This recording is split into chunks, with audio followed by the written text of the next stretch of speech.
తెల్లవారుజామున బయలుదేరింది ఊరేగింపు. ఎక్కడి నుంచి? కైలాస పర్వతం దగ్గర నుంచి వస్తున్నారు. గవాక్షంలో నిలబడింది మేనకాదేవి నారదుడితో కలిసి. ఒక్కొక్కళ్ళు వస్తున్నారు. అబ్బా వెలిగిపోతున్నాడు, ఆయనేనా మా అల్లుడంది. కాదమ్మా, సూర్యుడు దిక్పాలకుల్లో ఒకడు. ఆ వెనక వస్తున్నాడు. ఎవరో బాబాయ్ నల్లగా ఉన్నాడు దున్నపోత మీద, ఆయన ఎవరా?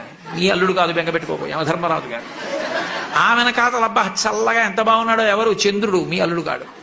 ఈయనెవరోనయో చాలా అందంగా ఉన్నాడు, ఎర్రగా ఉన్నాడు, కాంతులీనుతున్నాడు. బ్రహ్మగారు, మీ అల్లుడి దగ్గర పురోహితుడమ్మా, పెళ్లి చేయడానికి వచ్చే బ్రహ్మగారు ఆయన మీ అల్లుడు కాదు.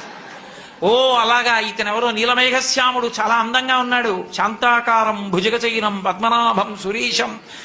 అమ్మా, ఆయనకి మీ అల్లుడికి భేదం చెప్పకూడదు, కానీ ప్రస్తుత మీ అల్లుడు కాడు. ఆయన వెళ్ళిపోయాడు. ప్రదోష వేళ అయిపోయింది, రాడు.